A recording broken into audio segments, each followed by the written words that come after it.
Ating simula ng umaga ng mga balitang dapat nating malaman sa 774 Balita Ngayon. 774 Balita Ngayon. 30 minutong pag-uulat ng mga impormasyon at mga pangyayari sa loob at labas ng bansa. 774 Balita Ngayon. Kasama ang buong pwersa ng 774 News Team. 774 Balita Ngayon. Sa himpilang pinagkakatiwalaan sa balita at serbisyo publiko. DWWW 774, your ultimate news and music radio. At ngayon, narito ang inyong mga tagapagbalita. 774 Balita Ngayon.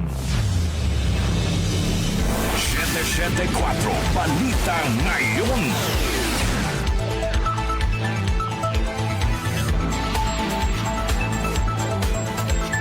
Magandang umaga, Luzon, Visayas at Mindanao. Ngayon po'y araw ng Lunes, June 8, 2026. Narito na ang 774 Balita Ngayon. 774 Balita Ngayon. At sa ating pong mga headlines, 4 na pisong taas presyo sa kada litro ng diesel nakaambang ngayong linggo. Presyo naman ng kada litro ng gasolina may rollback. Nasa 26 milyon na mga mag-aaral magbabalik eskwela na simula ngayong araw.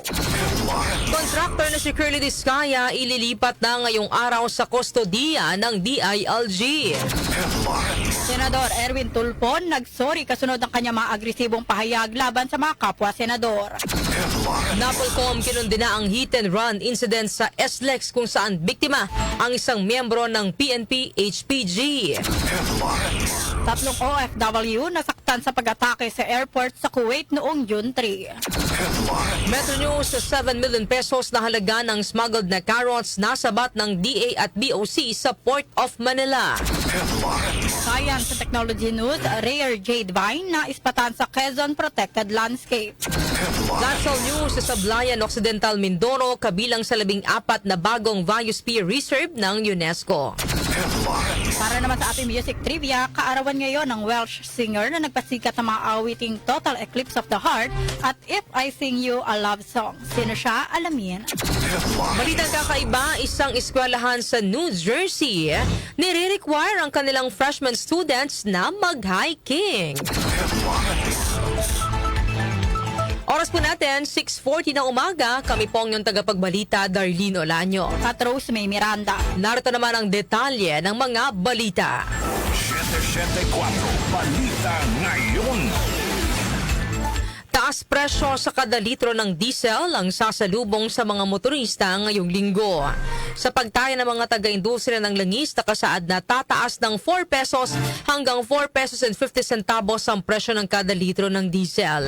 Ang presyo naman ng gasolina ay inaasang magkakaroon ng piso hanggang 1 peso and 50 centavos na rollback ngayong linggo.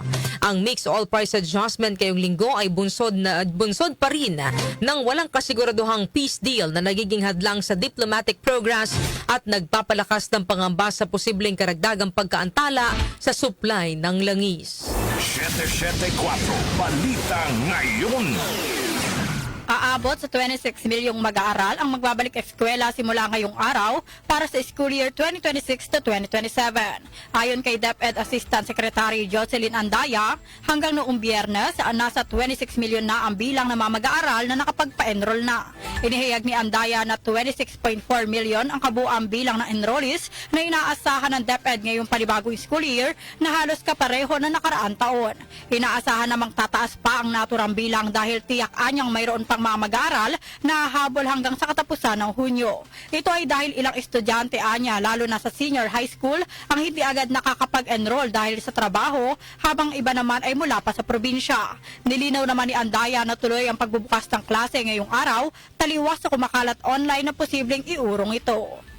Samantala, PNP tiniyak ang kahandaan ngayong pagbubukas ng klase. Detalye ihahatid ni Angel Garcia. Nakakalat na ang mga pulis sa buong bansa kasabay ng Oplan Balik Eskwela. Ayon sa Philippine National Police, mahigit sa 55,000 na mga pulis at iba pang security personnel ang ikinalat sa buong bansa upang tiyakin ang ligtas at maayos na pagbubukas ng klase ngayong araw. Binubuo ang kabuang 55,507 na security personnel ng 28,751 na mga pulis, 4,079 na mga tauhan mula sa iba pang unit ng gobyerno at 22,677 na force multipliers mula sa mga katuwang na ahensya at organisasyon sa komunidad. Sinabi ni Nartates sa merong mga nagpapatrolya mga pulis sa paligid ng mga paaralan, nagmamando ng trapiko at mayroon din ng mga police assistance desk para agad na matugunan ang pangangailangan ng publiko. Nag-deploy din ang PNP ng 9,525 na mobile unit at naglatag ng 9,390 na police assistance desk sa mga paaralan sa buong bansa upang matiyak ang mabilis sa pagtugon sa anumang emergency. Tinitiyak naman ng pambansang pulisya sa mga magulang na nakahanda ang komprehensibong seguridad upang maprotektahan ang mga estudyante laban sa mga banta sa loob at labas ng paaralan, kabilang na ang mga panganib sa online world. Angel Garcia ng DWWW 774, your ultimate music radio. Maraming salamat, Angel Garcia. 774 Balita Ngayon. Ililipat na ngayong araw sa kustodiya ng DILG ang contractor na si Curly Discaya mula sa kanyang detention facility sa Senado. Ayon kay DILG Secretary John Vic Remulla, ito ay para sa pagsisilbi ng warrant of arrest na inisyo ng Bulacan Regional Trial Court, RTC Branch 20, kung saan kinasuhan si Discaya ng malversation kaugnay ng flood control scam. Si Discaya ay nakakulong sa Senado mula noong Setyembre 2025 matapos na makontempt ng Senate Blue Ribbon Committee sa gitna ng investigasyon sa manumalyang flood control projects. Kasama sa inilabas na arrest order ng Bulacan RTC Branch 20 ang mga opisyal ng St. Timothy Construction at ilang dating engineer ng Department of Public Works and Highways o DPWH, gayon din ang asawa ni Curly na si Sara Discaya na kasalukuyang nakakulong sa Lapu-Lapu City Jail kaugnay ng hiwalay na kaso ng umano'y 96.5 million pesos ghost flood control project sa Davao Occidental. Ang mga dating DPWH engineer naman na sina Bryce Fernandez at JP Mendoza ay nakakulong sa New Quezon City Jail bunsod ng kasong may kaugnayan sa umano'y maanumalyang 92.8 million pesos infrastructure project sa Pandi, Bulacan. Samantala, mga ebidensya at testigo para sa impeachment trial isinasapinal na ng House Prosecutors. Grace Mariano sa report. Isinasapinal na ng House Prosecution Panel ang mga dokumento, ebidensya at listahan ng mga testigo na kanilang ipepresenta sa impeachment trial laban kay Vice President Sara Duterte. Ayon kay House Prosecutor at Bicol Saro Party List Representative Terry Ridon, puspusan na ang kanilang paghahanda para sa nalalapit na pre-trial conference kasama ng Senate Impeachment Court at ng panig ni VP Duterte na nakatakda sa kalagitnaan ng kasalukuyang buwan. Binanggit ni Ridon na sinimula na rin ng House Prosecutors at mga volunteer private lawyers ang pagsasagawa ng mock trials na sumasaklaw sa lahat ng articles of impeachment. Ayon kay Ridon, layunin nito na mapahusay ang presentation nila ng mga ebidensya at mga testigo. Buo naman ang pag-asa ni Ridon na matutuloy ang nakatakdang pagsisimula ng impeachment trial sa July 6 anuman ang mga nangyayari sa Senado. Ito si Grace Mariano para sa DWWW 774, your ultimate music radio. Maraming salamat, Grace Mariano. 774 Balita Ngayon.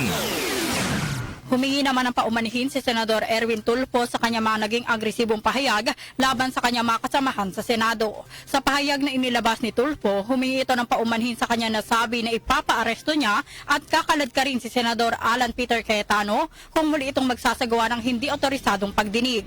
Inamin ni Tulfo na hindi angko para sa isang opisyal ng gobyerno, lalo na sa isang senador ang kanyang naging pahayag. Paliwanag ni Tulfo, bagaman hindi nararapat sa harap ng publiko, ay nadala lamang siya ng bugso ng damdamin at nang hangaring huwag nang maantala pa ang trabaho sa Senado. Nagsorry din si Tulfo sa publiko sa pagkakaantala ng ilang mahalagang batas dahil sa hidwaan sa mataas na kapulungan. Bunsod nito, hinimok ni Tulfo ang kanyang mga kapwa-senador na tapusin na ang pagkakawatak-watak at ituon na ang pansin sa pagtatrabaho. Sa iba pang balita, 18 dating tauhan ni dating Congressman Zaldico posibleng hindi haharap sa pagdinig ng Blue Ribbon Committee ngayong araw. Balita mula kay Conde Batak. Inabisuhan ni Senate President Alan Peter Cayetano ang 18 ex-Marines na hindi otorisado ang pagdinig na gagawin ngayong araw tungkol sa maanumalyang flood control projects. Tungkol ito sa itinakda ngayong umaga na pagdinig ng Blue Ribbon Committee sa ilalim ng Gatchalian Block na pinamumunuan ni Senator Erwin Tulfo. Sa liham na ipinadala ni Cayetano kay Atty. Levito Baligod, legal counsel ng 18 testigo, nakasaad dito na hindi otorisado ni Senator Pia Cayetano na chairperson ng Blue Ribbon Committee o ni Senator Rodante Marcoleta na chairman ng subcommittee ang pagsisiyasat na gagawin ni Tulfo. Iginit pa ni Cayetano na tanging ang opisina lang ni na Senator Pia, Marcoleta at Committee Secretariat ang may authority na mag-issue ng official notices at imbitasyon para sa pagdinig ng Blue Ribbon. Binalaan at pinag-iingat din ng senador ang 18 resource persons na kung dadalo sa hindi otorisadong pagdinig ngayong araw ay hindi nila magagarantiya ang proseso at proteksyon para sa mga ito. Matatandaang humarap sa pagdinig ng Blue Ribbon Committee sa ilalim ng subcommittee ni Marcoleta noong nakaraang Huwebes ang 18 mga nagpakilalang dating tauhan at bagmen ni dating Congressman Zaldico at idiniin ng mga ito sina dating Speaker Martin Romualdez at Pangulong Bongbong Marcos na hinahatira ng male-maletang kickback mula sa flood control projects at binanggit din sina Senate Minority Leader Tito Soto III at Senator Erwin Tulfo sa mga hinatiran ng maleta. Conde Batak ng DWWW 774, your ultimate music radio. Maraming salamat, Conde Batak. 774 Balita Ngayon. Samantala, Malacanang hinamon ng mga nag-uugnay kay Pangulong Ferdinand Marcos Jr. sa umano'y maletang pera na magpakita ng ebidensya. Chanel Salazar sa report. Hinamon ng Malacanang ang mga nagbibintang laban kay Pangulong Ferdinand Marcos Jr. na maglatag ng ebidensya at hindi puro alegasyon. Ito'y kasunod ng testimonya sa Senado ni Bernard Tube na nagpakilalang dating Marine at dating empleyado umano ni Zaldico. Ayon kay Tube, minsan umano siyang nakasama sa pagdadala ng maleta na may lamang pera sa bahay ng Pangulo sa Paway, Ilocos Norte. Sinabi naman ni Palace Press Officer at PCO Undersecretary Claire Castro na hindi sapat ang mga paratang kung wala namang may pakitang matibay na ebidensya. Binigyan din ni Castro na madaling magbintang lalo na kung ang layunin ay sirain o guluhin ng pamahalaan. Dahil dito hinikayat niya ang mga naglalabas ng aligasyon na magsumite ng mga dokumento at iba pang konkretong ebidensya upang mapatunayan ang kanilang mga sinasabi. Git ni Castro dapat nakabatay sa katotohanan at ebidensya ang anumang akusasyon at hindi salita lamang. Ako si Chanel Salazar ng DWWW 774, your ultimate music radio. Maraming salamat, Chanel Salazar. 774 Balita Ngayon. Kinundi na naman ng National Police Commission o NAPOLCOM ang hit-and-run incident sa South Luzon Expressway US LEX noong Sabado ng umaga na kinasasangkutan ng isang SUV na bumangga sa isang miyembro ng Philippine National Police Highway Patrol Group o PNP-HPG na sakay ng motorsiklo. Sa video na kumalat online, makikitang nabangga ng isang hindi patukoy na SUV ang PNP-HPG rider pero sa halip na huminto, nagtuloy-tuloy lamang ito sa pag-andar. Nagtamo ng minor injuries ang pulis ngunit nasa ligtas ng kalagayan. Sa statement na inilabas ni NAPOLCOM Commissioner Rafael Calinisan, inihayag nitong ang ginawa ng driver ng SUV ay hindi lang nagdulot ng kapahamakan sa biktimang pulis kundi naging banta din ito sa kaligtasan ng iba pang motorista. Sa dashcam video mula sa PNP-HPG, makikita ang pulis na nakasakay sa motorsiklo na binabagtas ang leftmost lane ng highway nang bigla itong banggain ng isang puting SUV na mabilis ang takbo at palipat-lipat ng lane mula sa kanang bahagi ng kalsada. Dahil sa lakas ng pagkakabangga, nawala ng kontrol ang pulis sa kanyang motorsiklo, saka tumilapon at gumulong sa kalsada.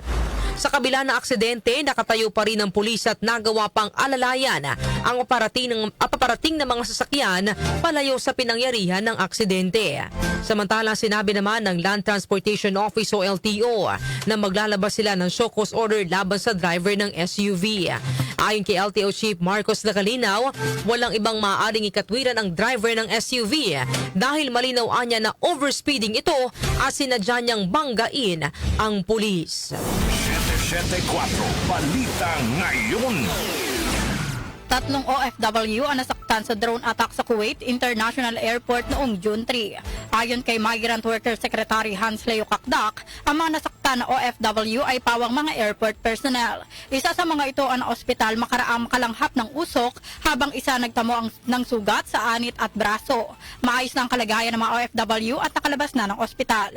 Wala namang Pinoy na nasuwi sa insidente.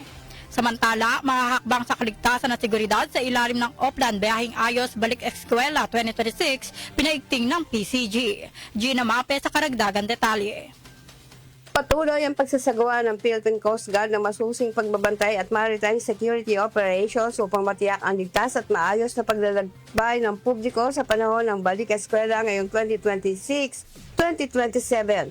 Ayon kay Coast Guard Commandant Admiral Ronnie Hill Gaban, bilang bahagi ng operasyon, pinaigting ng PCG ang pagpapatupad ng mahakbang sa maritime safety at security sa mga pantalan sa buong bansa na tatagal hanggang Hunyo 11. Kabilang anya rito, ang mas mahigpit na inspeksyon sa mga sasakyang pandagat, karagdagang deployment ng mga tauhan sa mga pantalan at terminal, at mas naigting na koordinasyon sa iba't ibang ahensya ng pamahalaan upang maiwasan ang overcrowding, overloading, at iba pang insidenteng maaaring magdulot ng panganib sa mga pasahero. Asahan din anya ang karagdagang deployment ng mga Coast Guard K9 units sa mga pantalan upang maiwasan ang anumang iligal na aktibidad na maaaring magkompromiso sa seguridad ng mga pasahero.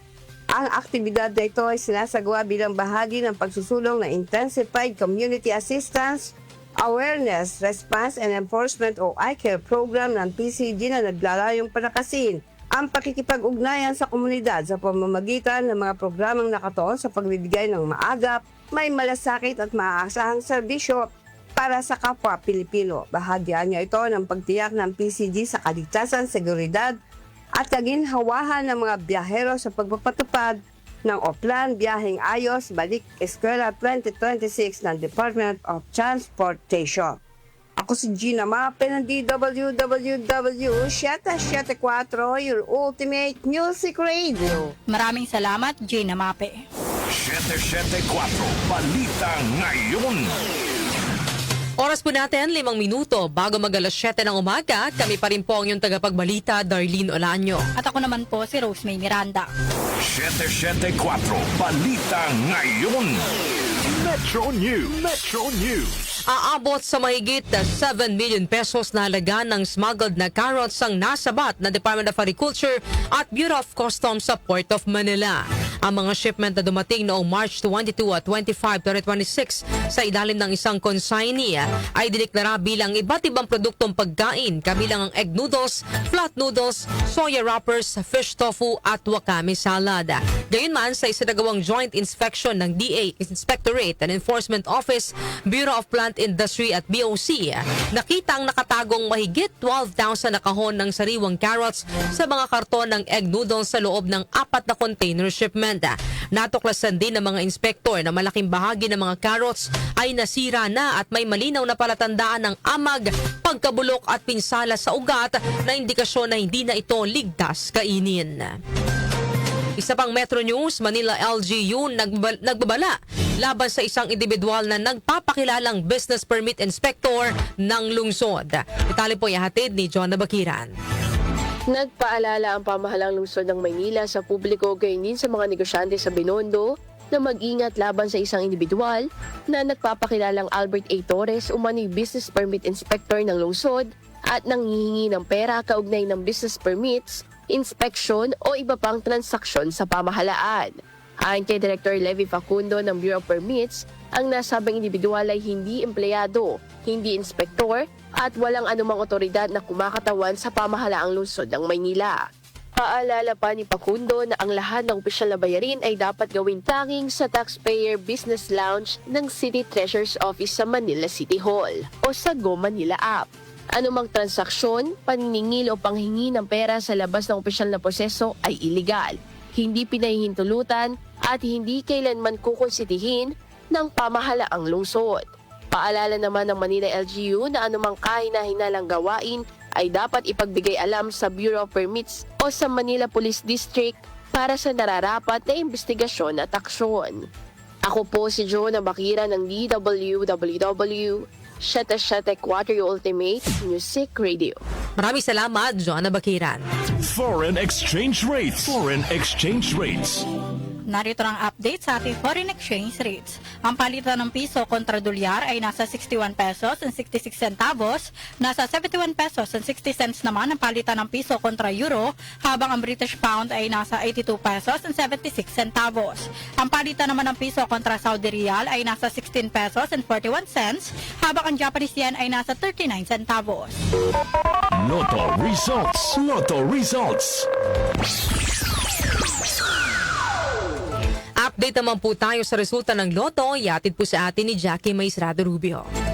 Ang bahaging ito ay atid sa inyo ng Philippine Charity Sweepstakes Office. Pagkakaisa para sa hawang gawa. Narito ang recap ng resulta ng June 7, 2026 draw ng Ultra Lotto 658 at Super Lotto 649 ng Philippine Charity Sweepstakes Office. Para sa Ultra Lotto 658, ang winning number combinations ay 53, 1, 4, 45, 51, at 22. Muli ang winning number combinations ay 53, 1, 4, 45, 51, at 22. Mayroon itong jackpot prize na 75 million pesos. Sa Super Lotto 649, ang winning number combinations ay 41, 31, 44, 25, 42, at 33. Muli ang lumabas na kombinasyon ay 41, 31, 44, 25, 42, at 33. Mayroon itong jackpot prize na 25 million pesos. Yan ang recap ng resulta ng June 7, 2026 draw ng Ultra Lotto 658 at Super Lotto 649 ng Philippine Charity Sweepstakes Office. Para naman sa 9 p.m. jackpot estimates ngayong araw. 47 million pesos sa Mega Lotto 645 at 45 million pesos naman sa Grand Lotto 655. Ang bahaging ito ay hatid sa inyo ng Philippine Charity Sweepstakes Office. Pagkakaisa para sa hawang gawa. Ako po si Jackie Maestrado Rubio ng DWWW 774, your ultimate music radio. Maraming salamat, Jackie Maestrado Rubio. Science and technology. Science and technology. Para naman sa ating SciTech, namataan ng mga eksperto ang isang rare jade vine sa loob ng Buena Vista Protected Landscape o BPL sa bayan ng Mulanay, Quezon. Ayon sa Department of Environment and Natural Resources o DNR Region 4A, ang presensya ng endangered at endemic na halaman na ito ay nadokumento habang nagsasagawa ng patrolya ang Protected Area Management Office o PAMO ng BPL sa bahagi ng Bundok Peninsula. Ang jade vine na kilala sa Pilipinas bilang isang endangered plant species sa ilalim ng DNR Administrative Order No. 2026-2 ay sikat sa pagkakaroon ng kakaibang kulay na turquoise o greenish blue. Ito ay isang uri ng baging na gumagapang at umaabot hanggang 20 metro ang taas at may kumpol na mabulaklak na tila nakabiti na parang chandelier. Inihayag ng DNR na ang pagkakadiskubre sa halaman sa loob ng BPL ay nagpapatunay sa kahalagahang ecological ng protektadong lugar bilang ligtas na tirahan para sa mga threatened na mga halaman. Itinuturing din itong simbolo ng mayamang biodiversity ng Pilipinas kung kaya't ang disenyo nito ay makikita sa kasalukuyan 5 pisong barya ng bansa. Sa kabila nito, nagbabala ang DNR na nananatiling threatened o nanganganib ang kaligtasan ng jade vine dahil sa illegal collection, forest disturbance at maling pagtatapon ng basura. Para labanan ito, patuloy na pinapaigting ng PAMO ang kanilang mga kampanya sa pamagitan ng pagbibigay ng edukasyon sa publiko at pakikipagtulungan sa mga lokal na pamahalaan. Lifestyle News. Lifestyle News. Sa atin naman pong lifestyle news, sa Sablayan Occidental Mindoro, kabilang sa 14 na bagong Biosphere Reserve ng UNESCO. Detalye po yatin ni Mika Fajardo. Pasok sa inilabas sa 14 na bagong Biosphere Reserves ng United Nations Educational, Scientific and Cultural Organization o UNESCO, ang bayan ng Sablayan sa Occidental Mindoro na inaprubahan ng International Coordinating Council of the Man and the Biosphere Program sa ika-38 sesyon nito na ginanap sa Hernandarias, Paraguay. Naging tanging kinatuwa ng Pilipinas ang Sablayan sa pinakabagong batch ng mga bagong Biosphere Reserve at naging ika-5 lugar sa bansa na nakatanggap ng naturang prestiyosong pagkilala mula sa UNESCO. Saklaw ng matibay na bayan ng Sablayan Biosphere Reserve ang buong munisipalidad ng Sablayan na bumubuo sa halos 39% ng kabuoang lawak ng Occidental Mindoro at may kabuoang sukat na 327,880 hectares na binubuo ng magkakahalong terrestrial at marine ecosystem, kabilang ang 7 terrestrial at 10 marine protected areas na itinatag sa ilalim ng pambansa at lokal na mga batas. Ayon sa UNESCO, mahalaga ang reserve hindi lamang sa pangangalaga ng biodiversity, kundi maging sa pagsusulong ng sustainable development dahil tahanan ito ng mga katutubong alangan at tao-buwid mangyan at ng mahigit 84,000 residente na pangunahing umaasa sa agrikultura habang lumalawak din ng ecotourism bilang mahalagang tagapagtaguyod ng konserbasyon at pag-unlad ng komunidad. Sa pamamagitan naman ng isang Biosphere Management Council na binubuo ng mga kinatawan mula sa lokal na pamahalaan, pambansang ahensya, akademya at iba pang mga stakeholder, pamamahalaan ng Biosphere Reserve bilang isang living laboratory para sa balansing pangangalaga sa kalikasan at pag-unlad ng tao, habang nakikiisa ito sa pandaigdigang layunin ng UNESCO na maprotektahan ang 30% ng mga lupain at karagatan sa mundo pagsapit ng 2030. Bukod sa Sablayan, nauna nang itinalaga bilang Biosphere Reserves ng UNESCO ang Puerto Galera sa Occidental Mindoro, Palawan, Albay at Apayao. Ako po si Mika Fajardo ng DWWW 774 through Ultimate Music Radio.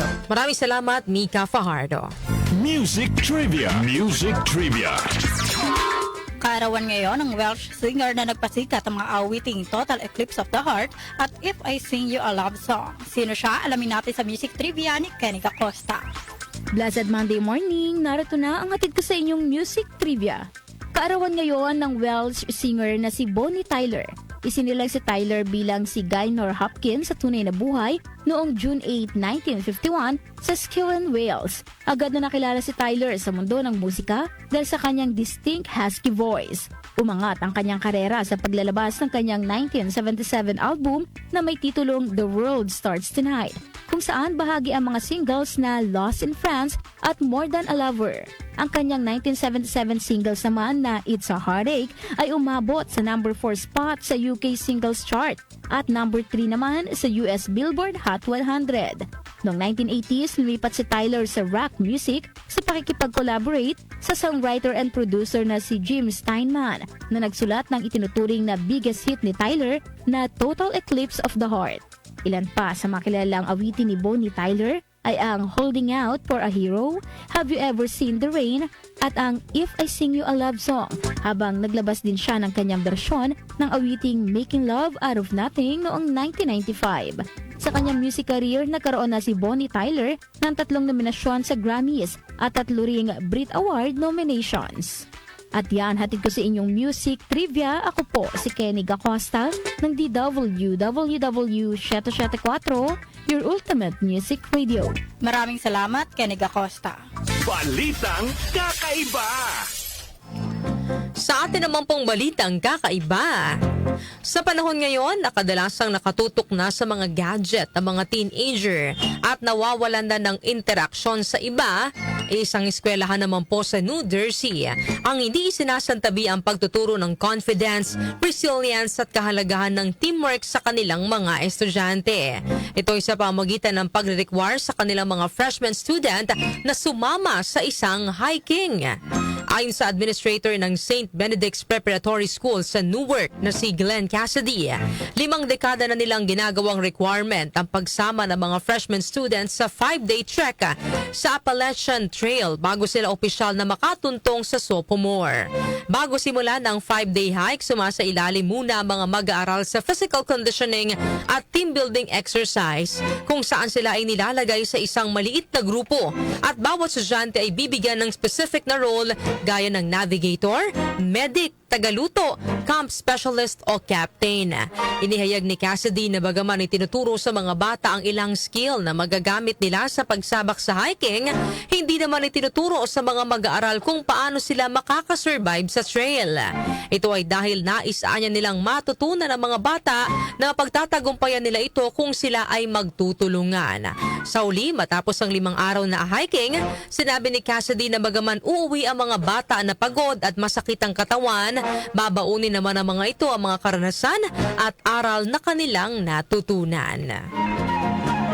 Ayan po ang ating balitang kakaiba ngayong araw po ng Lunes.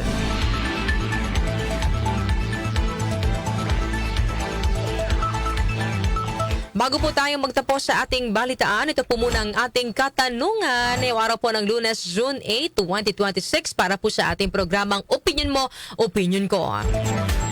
Malaki ba ang pagkakaiba ng mga estudyante noon at ngayon sa pag-aaral, diskarte at pananaw sa buhay? At anong dating estilo ng pagtuturo o pag-aaral na tingin ninyo ay naging epektibo ang gusto ninyong maibalik sana sa ngayon? At bakit?